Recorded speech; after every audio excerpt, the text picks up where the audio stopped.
Bienvenue au flash d'information bilingue de 13h30. Mesdames, Messieurs, bonjour. Dans le cadre de sa visite de travail dans le Tchad profond, le maréchal du Tchad Idriss Déby Itno se trouve depuis ce matin à Mongo. Il a été accueilli par le gouverneur Adogo Yakuba. Plusieurs activités sont inscrites dans l'agenda du chef de l'État. Nous y reviendrons dans nos prochaines éditions avec plus de détails. La réunion préparatoire du 3e forum des gouverneurs du bassin du lac Tchad a démarré ce matin ici à N'Djamena.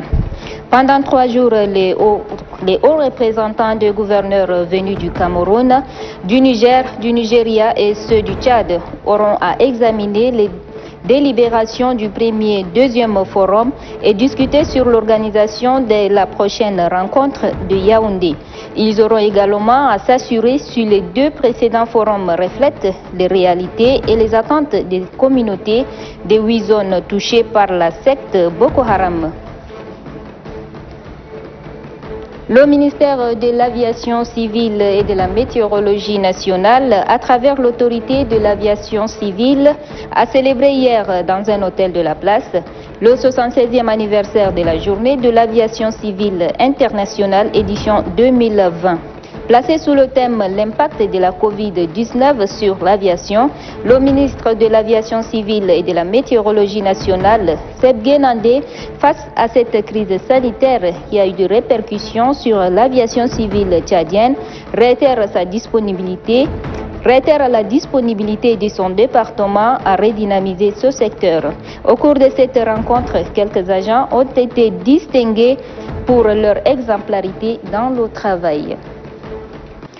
C'est tout pour le flash d'information français. Je vous laisse en compagnie de ma collègue Ishraka pour la version arabe. أهلا بك شينا. مشاهدينا الأفاضل أهلا بكم. وصل صباح اليوم وشركات الرئيس الجمهورية إدريس ديبي إتنو إلى مدينة مونغو حاضرة ولاية جيرا، وكان في استقباله حاكم ولاية جيرا الدوغو يعقوبة. نظمت صباح اليوم إدارة وقاية النباتات بوزارة الزراعة ورشة عمل شارك فيها رؤساء الأقسام من فيينا ومهندسين زراعيين بهدف دراسة مشروع حماية الإنتاج الزراعي لتحسين التنمية المستدامة. أضاف المدير العام بوزارة الزراعة هارون زكريا الذي أشاد بتنظيم الورشة التي نظمت اعتماد اللوائح المدرجة في جدول أعمال لتقوية الكفاءات التي تخص توفير المعدات الزراعية بشكل أوسع من أجل تحقيق الأهداف المختلفة الرامية إلى تحسين الإنتاج الزراعي بالبلاد.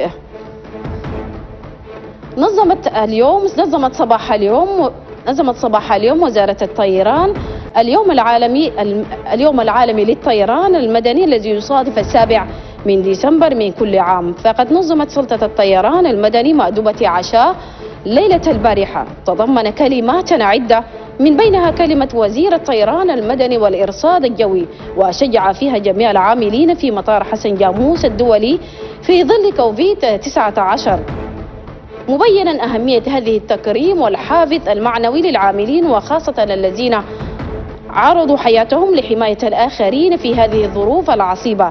كما ختم الحفل بعدة رقصات شعبية من الفلكلور. ترأس صباح اليوم الأمين التنفيذي لأعضاء لجنة حوض بحيرة تشاد أعمال الاجتماع الثالث لحكام ولايات المناطق المجاورة للبحيرة، وذلك لمعالجة الأسباب من جذورها وتفصيل المبادرات المختلفة الهادفة إلى تحقيق الاستقرار للمناطق المتضررة من عملية جماعة بوكو حرام الإرهابية. وعليه فقد أوضح الأمين التنفيذي عن أهمية التعاون المشترك لتنفيذ الاستراتيجية المتعلقة بحماية المدنيين وتمكين الحكومات من معالجة الأسباب الجذرية.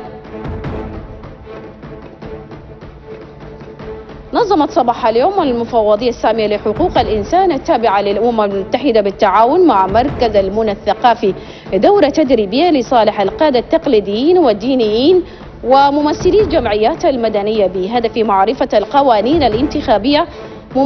ممثلة المفوضية السامية لحقوق الإنسان أشادت إلى أن هذه الدورة تساعد القادة التقليديين والدينيين وممثلي الجمعيات المدنية في معرفة القوانين والنظم الانتخابية إضافة إلى حقوق الانتخاب تجاه المجتمع.